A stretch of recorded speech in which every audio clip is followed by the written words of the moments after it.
তো নমস্কার বন্ধুরা, আবার একটি নতুন ভিডিও নিয়ে আপনাদের সামনে হাজির হয়ে গেছি আমাদের এই চ্যানেলে। আজকে আমরা এই ভিডিওতে দেখাবো যে বাংলা শস্য বীমা অর্থাৎ ওয়েস্ট বেঙ্গলের তরফ থেকে যে বাংলায় যে কৃষকদের যে শস্য বীমা করে দেওয়া হয়, সেটা 24 সালে রবি ফসলের জন্য অ্যাপ্লিকেশন শুরু হয়ে গেছে।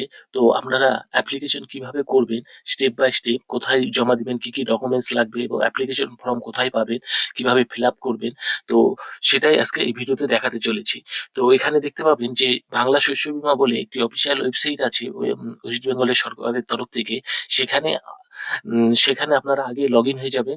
লগ ইন হয়ে যাওয়ার পর এখানে দেখতে পাবেন যে আপনাদের যেমন সামার, মুং, যেমন পটাটো অর্থাৎ আলু, মাস্টার অর্থাৎ শস্য অর্থাৎ রবি ফসল যেগুলো হয়, অর্থাৎ শীতকালীন যেগুলো ফসল যেগুলো হয়, সেগুলোর জন্য আপনারা ইন্স্যুরেন্স করতে পারবেন, যাতে করে আপনাদের কোনো ফসলের যদি ক্ষতি হয়ে যায়, তো সেক্ষেত্রে আপনাদের সরকারের তরফ থেকে যে বীমা করবেন, বীমার উপরে একটি অ্যামাউন্ট ধার্য করে আপনাদের আপনাদের যে ক্ষতির অ্যামাউন্ট রয়েছে, তাতে করে আপনারা ক্ষতিপূরণ পাবে। এতে আপনাদের আলু রয়েছে, গম রয়েছে, সরষা রয়েছে, অর্থাৎ রবি ফসল আমরা যেটাকে বলি। তো এই শস্য বীমা অ্যাপ্লাই করার জন্য আপনারা এখানে এসে অ্যাপ্লিকেশন ফর্ম ফর রবি 23-24 বলে একটি অপশন পাবেন। তো সেখানে এসে ক্লিক করবেন। ক্লিক করলে যে অ্যাপ্লিকেশন ফর্মটি আপনাদের ডাউনলোড হয়ে যাবে, সেইটা কোনো প্রিন্ট আউট করে নিয়ে আপনারা ফিল আপ করে আপনাদের দুয়ারে সরকার ক্যাম্প হবে, তো সেখানে বা আপনাদের যে কৃষি দপ্তর আছে সেখানে আপনারা ফর্মটি জমা করবেন। ফর্মটি ডাউনলোড করার পর আপনাদের এইরকম ফর্ম আপনাদের সামনে আসবে।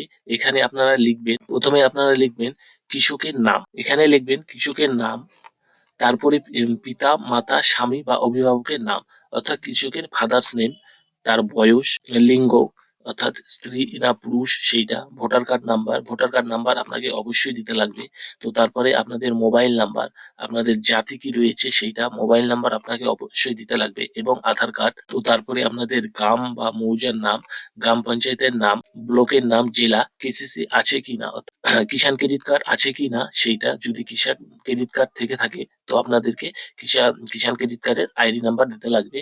তো তারপরে আপনাদের আসবে অধিসূচিত ফসলের নাম, আপনার যে ফসল রয়েছে যেটার জন্য আপনি বীমা করবেন সেইটা, আর তার ব্লক, গ্রাম পঞ্চায়েত, মৌজার নাম বা জেএল নাম্বার, খতিয়ান নাম্বার, দাগ নাম্বার, বীমার জন্য কতখানি জমি আপনি সিলেক্ট করবেন সেইটা, নিজস্ব জমির ভাগ, আপনার যদি নিজস্ব জমি হয়ে থাকে তো নিজস্ব জমি দিবেন, আর যদি আপনি ভাগ চাষি হয়ে থাকেন তো আপনারা সেক্ষেত্রে ভাগ চাষি সিলেক্ট করবেন।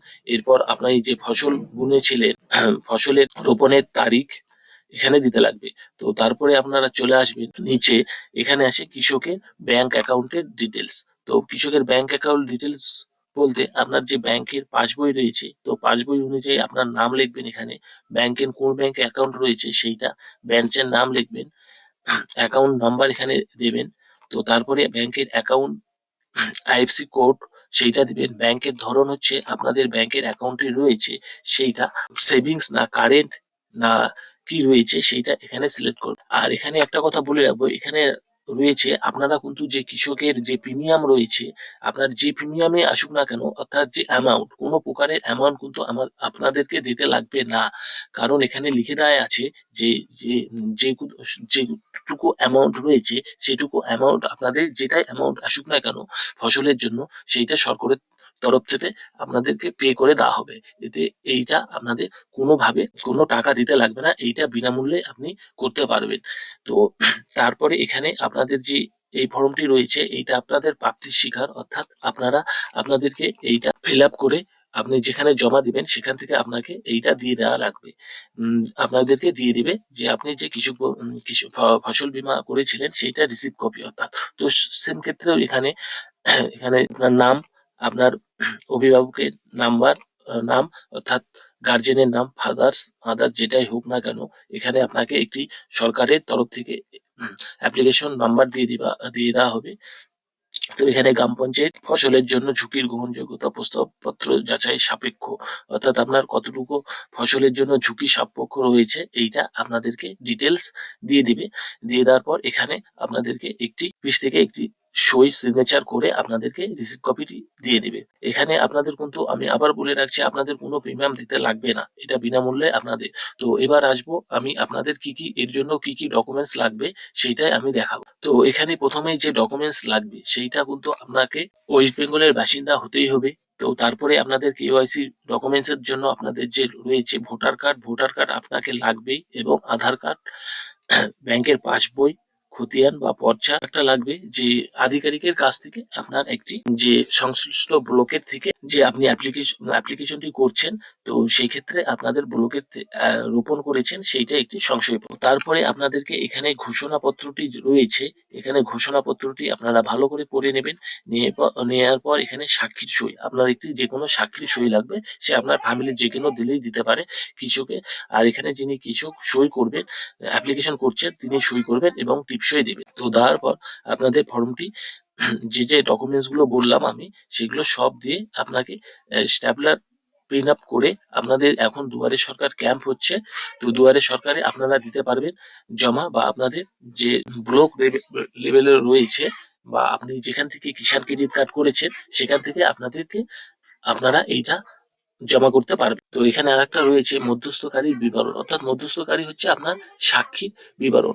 আর যে এবার বাংলা যে শস্য বীমাটা হবে রবি শস্যের জন্য 23-24, এইটা দেখবেন যে বাজাজ কোম্পানির যে ইন্স্যুরেন্স রয়েছে সেইটা, তাদের এখানে ডিটেলস পেয়ে যাবেন আপনারা, এবং এখানেও আপনাদের একটি কমিক নাম্বার দিয়ে দিবে, আপনার অ্যাপ্লিকেশন নাম্বার।